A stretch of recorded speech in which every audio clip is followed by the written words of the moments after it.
ബ്രേക്ക്ഫാസ്റ്റിനോ അല്ലെങ്കിൽ നമുക്ക് കുട്ടികളെ സ്കൂളിൽ നിന്ന് വരുമ്പോൾ 4 മണിക്കൊക്കെ കൊടുക്കാൻ പറ്റുന്നതാണ്.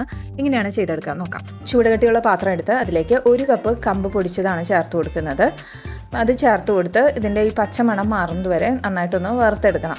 അപ്പോൾ ഒരു മീഡിയം ഫ്ലെയിമിൽ വെച്ചിട്ട് ഇതുപോലെ ഒന്ന് ഇളക്കി കൊടുക്കാം.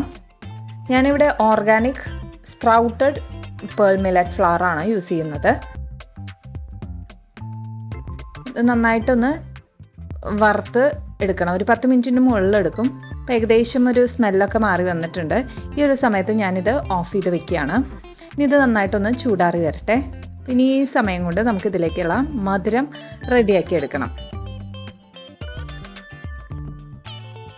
മധുരത്തിന് വേണ്ടി ഞാനിവിടെ പനഞ്ചക്കരയാണ് ഉപയോഗിക്കുന്നത്. നല്ല വലിയ പീസുകളാണ്. അപ്പോൾ ഒരു കപ്പിൻ്റെ അടുത്ത് എന്തായാലും ഉണ്ടാവും. നമ്മുടെ ഇഷ്ടത്തിനനുസരിച്ച് മധുരത്തിൻ്റെ അളവ് കൂട്ടുകയോ കുറയ്ക്കുകയോ ചെയ്യാം. അപ്പോൾ അതിലേക്ക് ഒരു 1.25 കപ്പ് വെള്ളം ചേർത്ത് ഇതൊന്ന് അലിയിച്ചെടുക്കണം.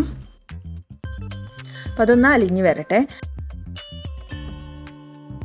നമ്മൾ വറുത്ത് വെച്ച പൊടിയിലേക്ക് ഞാനൊരു കപ്പ് നാളികേരം ചിരകിയത് ചേർത്ത് ഒന്ന് മിക്സ് ചെയ്തെടുക്കുന്നുണ്ട്.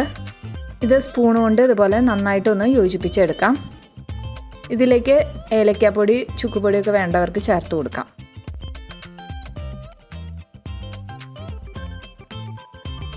അലിയിച്ചെടുത്ത പനഞ്ചക്കര ഞാനൊന്ന് അരിച്ചെടുത്തിരുന്നു.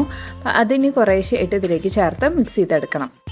നമുക്ക് ചപ്പാത്തിക്കൊക്കെ കുഴയ്ക്കുന്ന ആ ഒരു പരുവത്തിൽ കുറച്ച് കട്ടിയായിട്ട് തന്നെ വേണം. അപ്പോൾ അതിനനുസരിച്ച് വെള്ളം ചേർത്ത് കൊടുക്കണം. ഇതുപോലെ കുറേശ്ശെ ചേർത്ത് കൊടുക്കുകയാണ് നല്ലത്.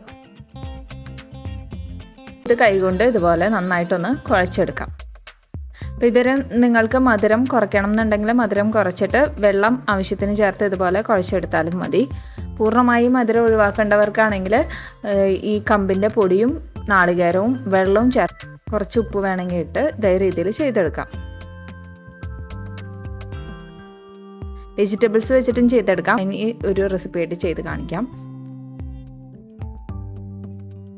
ഇനി ഇത് നമുക്ക് ചുട്ടെടുക്കണം. അതിനായി ഞാനിവിടെ ദോശത്തട്ട് വെച്ചിട്ടുണ്ട്. അതിലേക്ക് ആവശ്യത്തിന് എണ്ണ ചേർത്ത് കൊടുത്തിട്ട് ഇതുപോലെ ഒരു ഉരുളയെടുത്ത് കൈകൊണ്ട് ഇതുപോലെ പ്രസ് ചെയ്ത് കൊടുക്കുകയാണ്.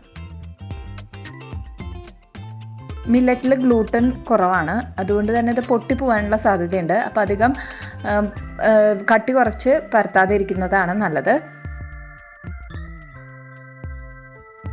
ഇനി ഇത് ചെറുതായിട്ടൊന്ന് ആയി വരുമ്പോൾ ഞാൻ ഇതിലേക്ക് 1 ടീസ്പൂൺ നെയ്യ് ചേർത്ത് കൊടുക്കുന്നുണ്ട്. ഇനി പതുക്കെ ഇതൊന്ന് മറച്ചിടാം.